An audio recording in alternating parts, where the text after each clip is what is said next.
What were you saying about going to the gym? What were you... Let's go rewind to that, my friend, because what's your favourite machine? The vending? Yeah? Jeff Ross. Jeff is called the roast master because he works in a Starbucks. Bonk. Jeff Ross is what cancer patients would look like if chemotherapy was cream-filled.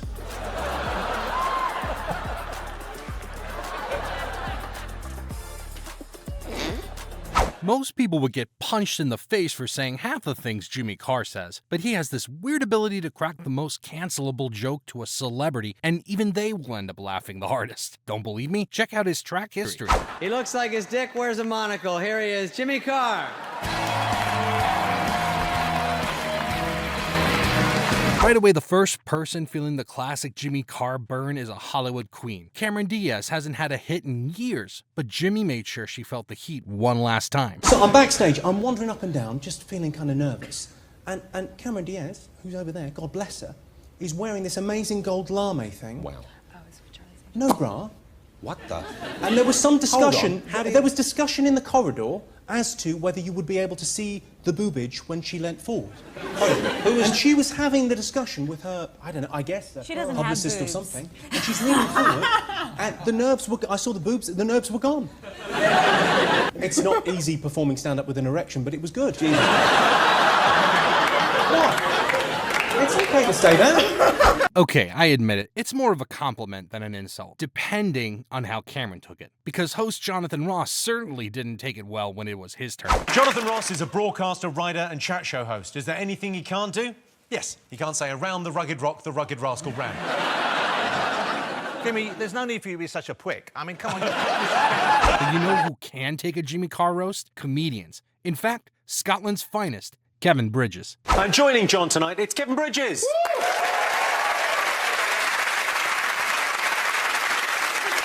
Kevin has recently bought a riverboat in Glasgow, or as we call it in England, a shopping trolley. I'll take that. Sorry. That was just the appetizer. The British will be thrilled to see Carr turning his tongue towards Corden next. And that's because professional jealousy got the better of me and I changed it. Seems like Jimmy isn't letting go of any moment of vengeance to rip the traitor a new one on behalf of his motherland. Sex and the City, the movie. But that is what it's called, and it's not just called Sex and the City, it's called Sex and the City, the movie. Is there and a hyphen? If anyone has got just Sex and the City, that is not the title, that is the name of the TV show. Sorry, weirdly, you're standing in the wrong place. You're sitting down over there, but you should be presenting the show. But... Yeah. Come on, tell you then. what, you took his head off there. OK, Sex and the City. I will accept Sex and the City, the movie, as an answer, but Sex and the City is the correct answer. No, it's not. Sex and the City, the movie is the correct answer. Sex and the City is a TV show on HBO. That is not the poster for the film. That is a poster for the film. It isn't. It is. Get carried away with the... Cough, it isn't, because it hasn't got the blurb and the Yeah, it bottom. is, though. It isn't. It is, though. No, it isn't, though. Yeah, but it is. It's not. Weirdly, though, it is. But weirdly, it isn't. Well, that's amazing, because it is. Stop off. Go. It Leave. isn't. It hasn't got anything. Come on. Sean. Mommy, Daddy, stop fighting! Go. Get out! Get out, you two! James certainly didn't help himself there. Moving on, you all have already heard Jimmy roasting Pete Davidson's father to a crisp by now. It's legendary for being too soon whenever you make that joke. Pete Davidson's here. I'm appalled that people would come here and make jokes about the sacrifice Pete's heroic father made on 9/11. This is not the roast of Pete Davidson's father. That was in 2001. Oh, that was dope. Wow. But can you believe that later Jimmy himself was horrified at it? Though the real question is, how did it make Pete feel? No, I got in trouble for that, but that definitely wasn't the worst thing I said that night.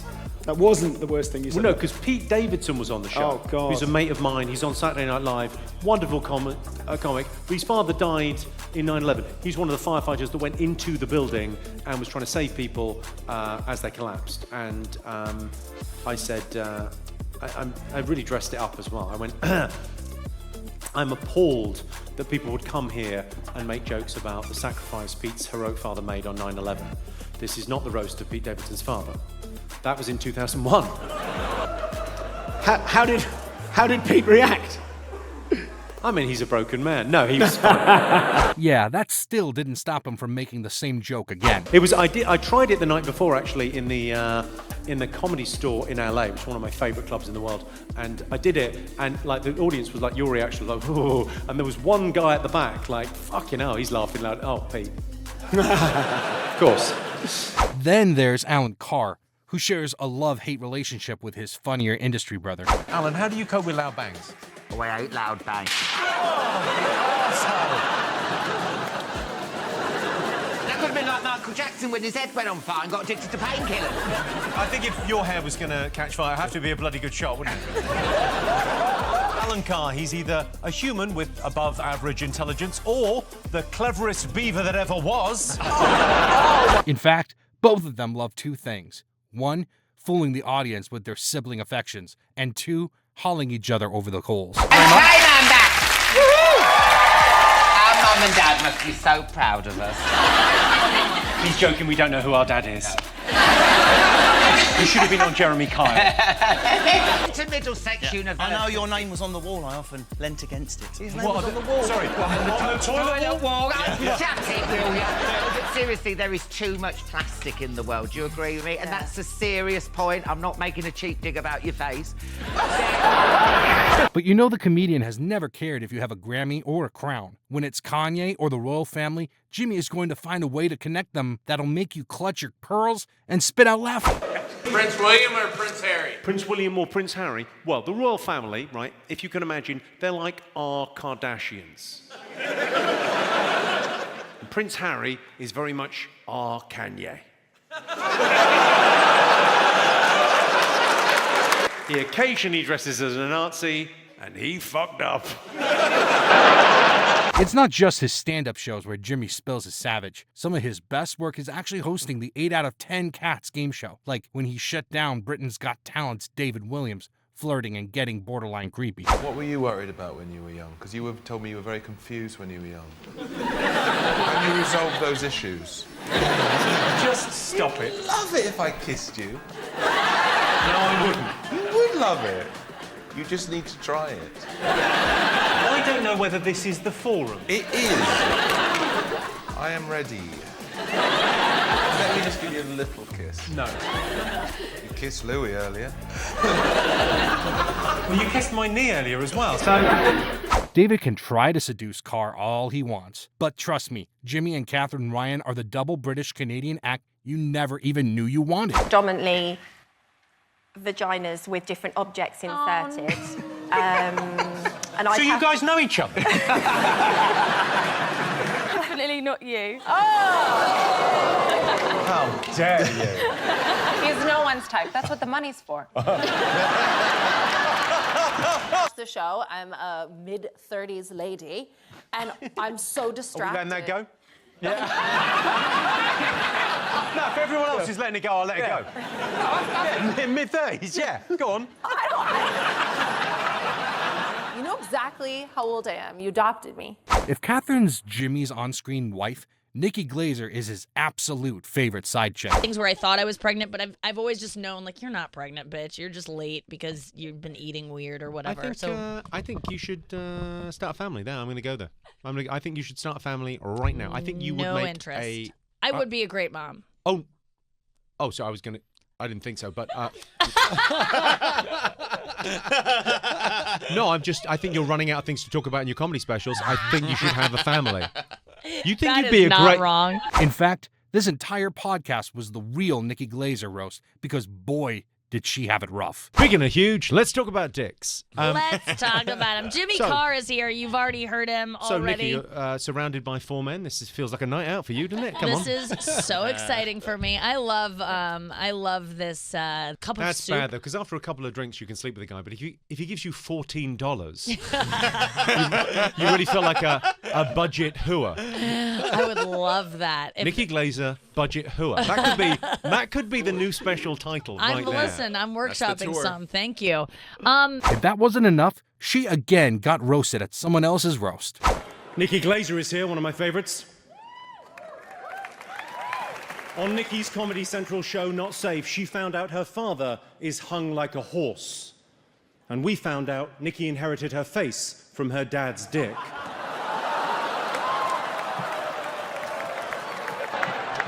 At least you can say she takes it well. Okay, I was not being filthy. Unless you were. Speaking of dirty, though, NFL quarterback Peyton Manning was torn to pieces by Jimmy Carr at the same show. Obviously, I don't know much about American football, but I'm told Peyton Manning is one of the top 3 quarterbacks in his family. Peyton, you look like if a kid with Down syndrome wished he was big.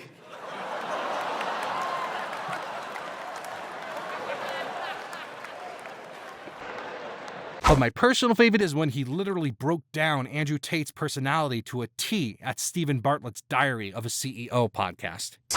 You know, these new masculine influences or masculine influencers that are really rounding up this cohort of young men. Who are we talking about? Andrew Tate? Andrew Tates of the world. Well, Andrew Tate's others. interesting, isn't he? Because who made I think John Mulaney made the observation, Trump is a poor person's idea of what a rich person looks like. Yeah, I've got gold taps. And I think sort of Andrew Tate is like a 14-year-old boy's idea of what masculinity might look like. Even when someone asks about Andrew on his stand-up, Jimmy replied with the same shockingly accurate observation, except for adding one new point. He's cosplay Grand Theft Auto. No idea how many bros I offended with that one. So to win back favor, can I go with a rapper next? Particularly when Jimmy went to British rapper Big Narstie's show and made him and comedian Mo Gilligan regret ever inviting him. This is fantastic. How you doing, brother? You okay? I'm not too bad at all. I see you've come dressed for presenting Spring Watch. I don't even... Don't talk about my swag, bro. You ain't fucking pajamas, bro. Shut up, man. You're like the world's fattest toddler. I don't mean that way. Are we going for shots then? Look at your trousers, like you're expecting flood. What's going on there? No one there. Everyone's shooting. No one there. I mean, that chair was built for a regular-sized human. It's not. This is mad. I've always been the fat one in my group, cuz. I'm used to shelling, cuz. Trust me. You've always been the fat one in your group. Cuz, and I was getting way more you have confident to than you, hang out cuz. with not to be the fat guy. You couldn't be a land mammal and not be the fat guy. You'd have to be ocean-bound before you could go, hey, I'm the skinny bitch. Oh, mate. When you're the skinny guy, it's going to be... A Japanese guy's going to fucking harpoon you. Oh, shit. Hey, this Mo is epic, boy. You know this DJ fight out. However, the coup de grace, the real icing on the cake, was when he gave a special shout-out to celebrities attending his stand-up show, like Nikki Hamilton-Jones, the Channel 4 makeup show host. Right, who have we got in the audience this evening? We've got Nikki Hamilton-Jones is in. Hello. I've seen your show. Yours is the one where you get ladies naked and then they cry. We've all been there. For me, that's a very successful Friday night out.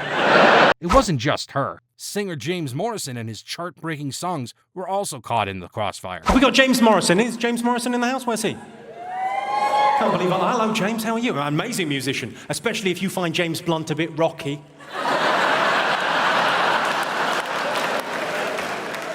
You Give Me Something's an amazing song. You Give Me Something is my favourite song ever about chlamydia. My favourite. I love it. That's the thing about Jimmy. He's the only guy who can insult your entire bloodline and you'll still ask for a selfie afterward. If you want to see more celebrities getting humbled, subscribe and let me know in the comments. Is there any celebrity Jimmy wouldn't dare to roast? Unlikely. But I want to see what you guys think. See you in the next one.